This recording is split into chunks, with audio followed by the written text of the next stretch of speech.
أهلا بكم في This is my architecture. معي ضيفي قيس من مجموعة سيرة. أهلا قيس. أهلا محمد, happy to be here. أهلا بك. في البداية ممكن تدينا نبذة عن مجموعة سيرة؟ أكيد. مجموعة سيرة هي أكبر شركة سياحة وسفر في الشرق الأوسط, مكونة من مجموعة براندز كبيرة زي المسافر, إيلا, مواسم, ديسكفر سعودي and لومي. رائع. كلنا بنحب السفر أكيد. أكيد. ممكن تقول لنا عن تحديات والصعوبات اللي واجهتكم وخلتكم تبنوا الاركتكتشر ده؟ أكيد. لما إحنا نحكي عن أكبر مجموعة سياحة وسفر, من أهم التحديات والفوكس تبعنا اللي هي we want to be a very customer-centric brands. We want to have a very effective scaling, and in the same time we want to respond quickly to the market and make sure that we have a proper agile delivery. كل هذا كثير صعب تعمله without an underlying architecture allowing you to do so. ممتاز. خلينا نبص بصة أكتر في الاركتكتشر في التفاصيل وإزاي بيشتغل. أكيد. لو أخذنا المسافر كبراند, المسافر on average بيجي تقريباً 300,000 request per minute. جميل. هالريكوست أول إشي بتيجي عنا على CloudFront. We are using CloudFront as a content delivery network that serves a lot of our static content. لما نحكي عن المسافر هو كثير ملان content, images, 3D images, videos, static content. فإحنا we are using an effective, cost-efficient platform زي S3 with a proper CDN to serve this to our customers. جميل جدا. يعني simple storage service بتخدم الستاتيك كونتنت بتاعتك cost efficiently. صحيح. عظيم. طب إيه دور اللامدا هنا؟ اللامدا موجودة هون عشان تساعد كلاود فرونت إنه to decide هذا ترافيك من أي ريجن جاينا to serve our customers better. برضو بتشوف إنه what kind of devices that we are having, allowing us إنه ناخد هل هذا الشيء رح يروح لنا على الباك اند APIs على الويب ولا على الموبايل ممتاز. يعني بدي بتخدم في إنها بتدي معلومات للباك اند بحيث تخدم الكاستمرز أحسن. طيب بالنسبة لللود بالانسر إيه دوره؟ اول ما يطلع عنا الريكوست من الكلاود فرونت بتروح لنا على اللود بالانسنج. عندنا مجموعه لود بالانسنج هون, تقريبا في عندنا 60 لود بالانسرز موجودين. في عندنا لود بالانسرز لها علاقه في الباك اند اللي هي الاي بي ايز, وفي لود بالانسرز لها علاقه بالويب. طبعا هذا كثير بيساعدنا في having a proper resilient and scalable system.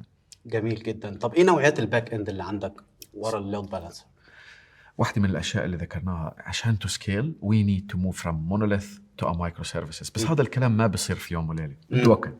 ففي عنا جزء من الترافيك بروح على الليجاسي سيستم اللي هو لسه monolith, بس عنا معظم الترافيك بروح على our microservices system. تقريبا more than 80% of our system is moved to a microservices system. فبنستخدم اللود بالانسرز نشوف هذا الفانكشن مايجريتد نبعته على المايكرو سيرفيس, اذروايز بروح على الليجاسي. جميل. يعني اللود بالانسر ساعدتك انك انت تنقل تدريجيا من الليجاسي ابلكيشنز اللي هوستد على EC2 للمايكرو سيرفيسز اللي هوستد على Elastic Kubernetes Service EKS. صحيح. طيب ممكن تدينا فكره ايه الكونتينرز اللي موجوده في EKS وبتعمل ايه؟ احنا بنحكي عن مايكرو سيرفيس سيستم بتكون تقريبا من 250 بلس مايكرو سيرفيسز. أضف إلى ذلك we have more than 1400 pod on production. AKS plays a major and a core role in our microservice architecture. A fun fact, كنا إحنا من أول الناس اللي طلعنا production على AKS, and actually we have the biggest AKS account in the region. عظيم جدا. استخدامها كبيرة بالنسبة للاركتكتشر. طيب الداتا لاير, في ايه السيرفيسز موجودة عندنا في الداتا لاير؟ لما احنا نحكي عن مايكرو سيرفيس سيستم, انت بتعرف انه ويل ادابت الداتا لاير بيس على السيرفيس اللي بنبنيها بيس على هاي الفانكشناليتي. ففي عندنا نيد سم تايم اور موست اوف ذا تايم ل نون SQL services زي مونجو. and لما نحكي برضو عن مايكرو سيرفيس we have an event driven which we are using Kafka for.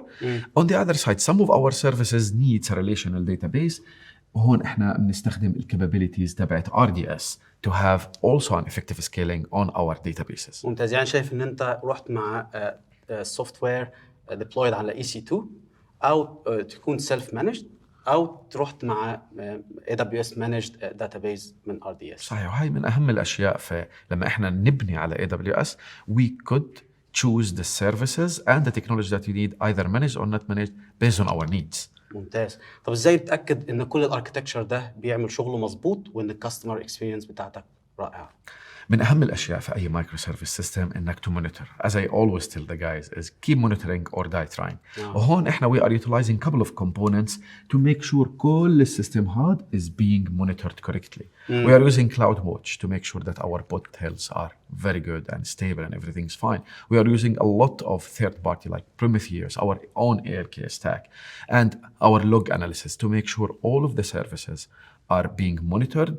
And not only that, all of this kind of monitoring is connected to our alarming system using Slack, PagerDuty, and other tools to make sure that our team's on top of all of this. عظيم جدا. والانت اند فيو اللي انت يكون عندك على الاركتكتشر. طيب ممكن اسالك ايه خططك للمستقبل وازاي تطور الاركتكتشر؟ صحيح. من أهم الأشياء لما يكون عندنا الحمد لله architecture زي هيك بتساعدنا to innovate, بتساعدنا to respond fast. Quick example on that, لما الكورونا أجت we were the first to be able to adapt to WhatsApp bots quickly. هذا الكلام كان ممكن يكون مستحيل لو احنا كان عندنا legacy system. We want to keep focusing in improving our architecture, allowing us to innovate and respond fast to the market. جميل جدا. بشكرك جدا يا قيس على مشاركتك للمعلومات دي. بشكرك مو، وأنا بشكر سيرة تكنولوجي تيم اللي لعب دور كتير كبير في بناء هاي الاركتكتشر. وأنا بحب أشكر مشاهدينا على متابعتنا اليوم.